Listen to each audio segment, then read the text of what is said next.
Mga portable missiles, anti-ship and anti-cruise ship missiles, mga fighter jets, Patriot missile defense system, mga munition drones, mga tangke at iba pang mga makabagong military weapons ang kasalukuyang mas pinalakas ng bansang Taiwan. Patuloy ang panggigiit ng China sa Taiwan upang mapabilang ito sa kanila at patuloy ang pagbibigay nila ng diplomatic at military pressure sa bansa.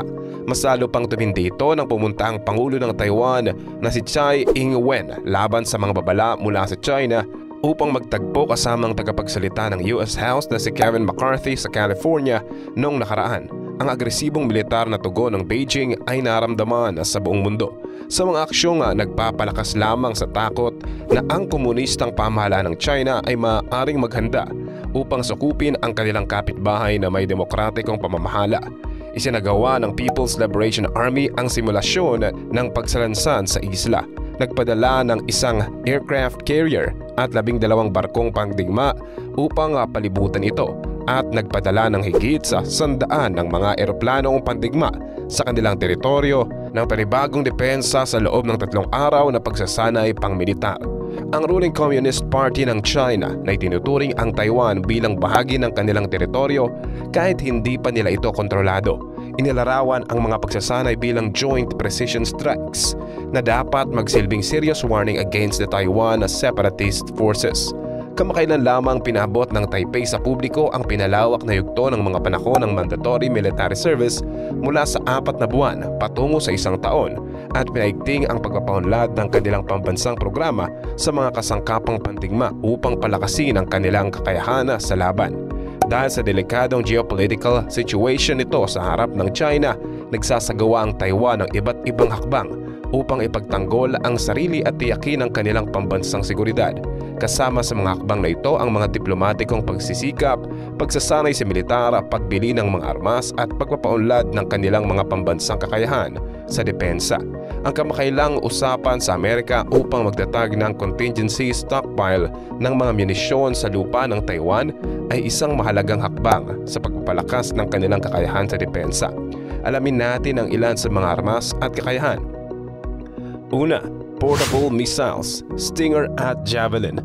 Ang mga portable na anti-air at anti-tank missile mula sa Stinger at Javelin ay mga kompakto at maaaring gamiting mga armas na maaaring bumaril ng mga individual na sundalo.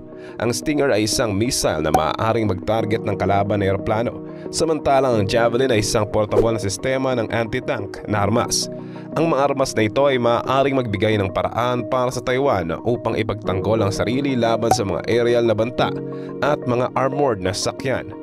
Nagbibigay kakayahan sa mga sundalong nasa lupa na makipaglaban sa mga puwersang kalaban.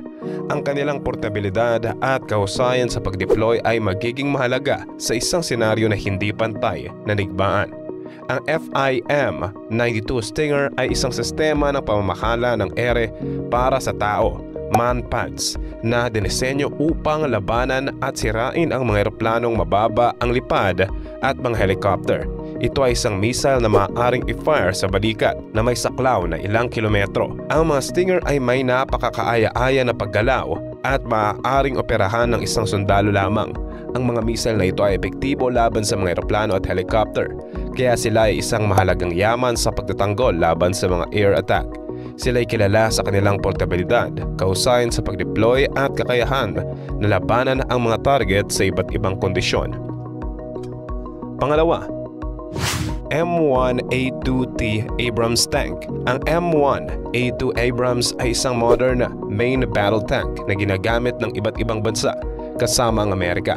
Ito ay isang malupit na armadong tangke na highly maneuverable at may advanced weaponry at electronics. Ang pagkakaroon ng mga tank na ito sa kanilang arsenal ng depensa ay magbibigay ng malakas na puwersang panglupa na may kakayahang makipaglaban sa mga kalaban na armored units at magbigay suporta sa mga labanan.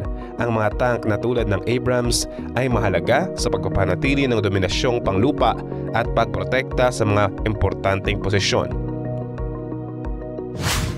Pangatlo, Hesuing Feng-3 ER Anti-Ship Missile. Ang Hesuing Feng-3 o HF-3 ay isang advanced supersonic anti-ship missile na binuo ng Taiwan. Merong itong variant na may extended range na maaaring umabot sa mga target range na mas malayong distansya. Ang mga missile na ito ay dinisenyo upang targetin at gawing inoperatibo ang mga kalaban na barkong pandigma, kasama na ang mga malalaking barko at aircraft carrier. Ang mga anti-ship missile tulad ng HF-3 ay mahalaga para sa pangmalayang depensa ng Taiwan. Nagbibigay sa kanila ng kakayahan na kontrahin ang mga potensyal na panganib mula sa mga barkong pandigma ng China. Pang-apat, Yongfeng Attack Cruise Missile. Ang Yongfeng ay isang katutubong missile na pandigma para sa kalupaan na binuo ng Taiwan. Ito ay dinisenyo upang saktan ang mga ground target na may presisyon, kabilang ang mga infrastruktura at military installations. Ang pagdevelop ng mga cruise missile tulad ng Yongfeng ay nagpapakita ng mga pagsisikap ng Taiwan na mapalakas ang kanilang kakayahan sa pandigmang operasyon at hadlang sa mga potensyal na agresyon sa pamamagitan ng pagpapakita ng kanilang kakayahan na saktan ang mga mahalagang target na nasa kanilang abot.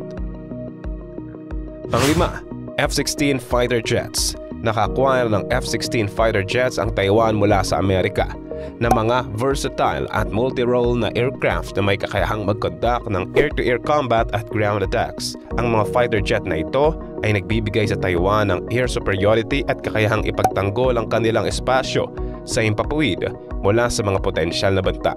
Sila rin ay may kakayahang magbigay ng precision strikes laban sa mga kalaban, kaya sila ay isang mahalagang bahagi ng air defense strategy ng Taiwan. Number 6.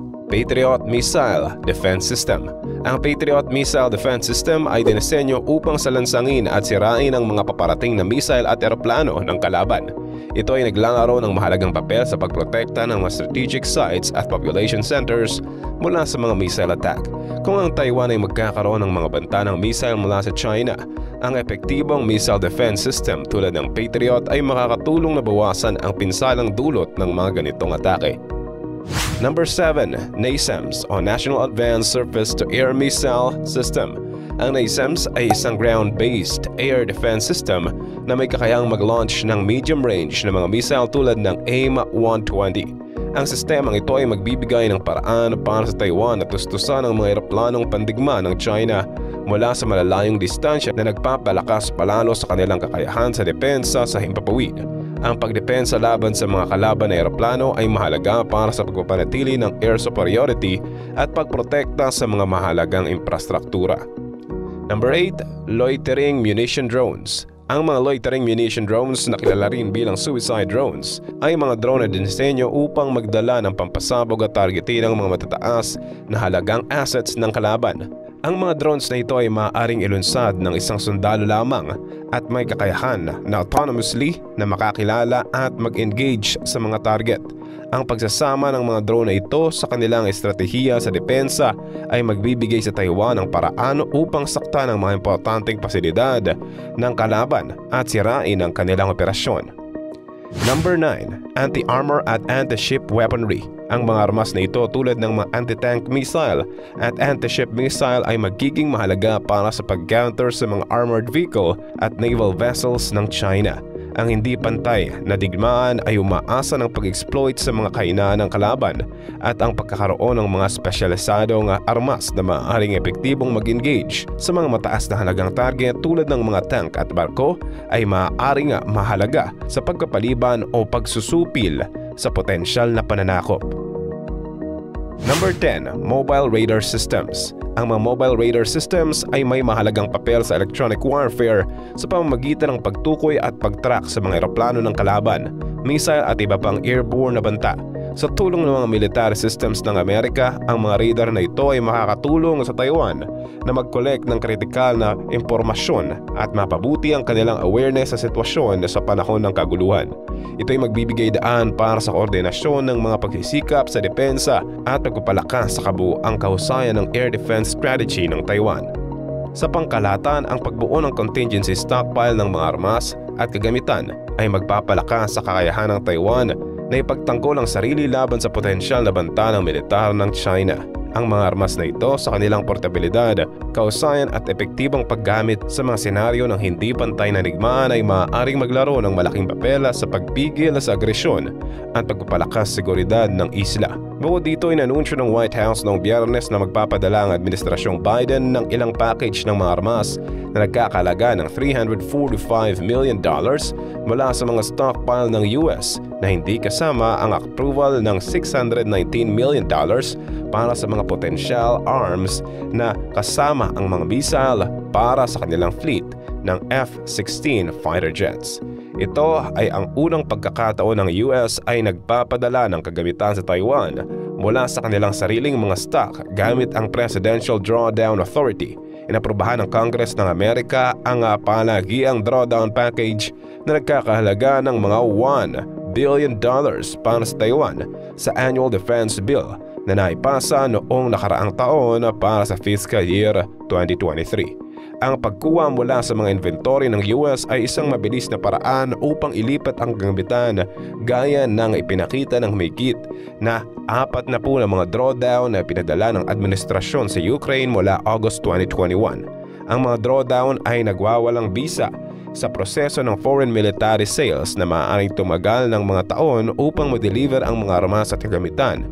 Ang malaman ng drawdown package para sa Taiwan at ang inaasang petsa ng pagkakadeliver ay hindi pa malinaw. Sinabi ni Defense Department spokesman Lieutenant Colonel Martin Mainors na kasama sa drawdown ang mga kakayahan sa self-defense na magagamit ng Taiwan upang mapalakas ang kanilang pagpigil ngayon at sa hinaharap.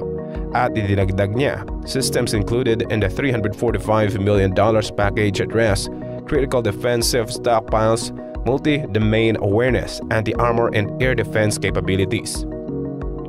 Kaalam, para matanggap mo ang 20,000 free ebooks na makatulong sa iyo, i-check ang link sa description at comment section ng video ito.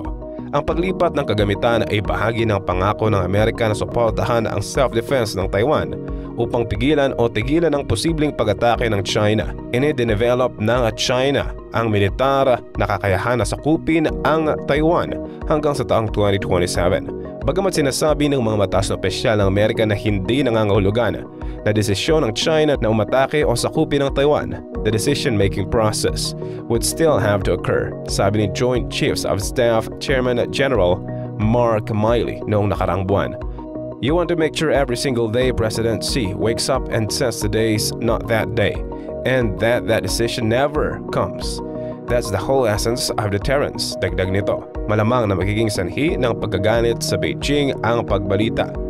Tulad ng nangyari nang ang Amerika at China ay magsimulang magustuhan pagkatapos ng insidente ng Chinese spy balloon. Sa pagbubuod ang mga hakbang na ito ng Taiwan upang mapalakas ang kanilang depensa at ang suporta mula sa Amerika ay nagpapakita ng kanilang determinasyon na ipagtanggol ang kanilang soberanya at seguridad sa gitna ng potensyal na panganib mula sa China. Ang kalakarang ito ay may layuning mapanatili ang kapayapaan at seguridad sa rehiyon, ngunit ito ay maaari ding magdulot ng mga tensyon at labanan sa diplomatikong usapan sa pagitan ng mga bansa.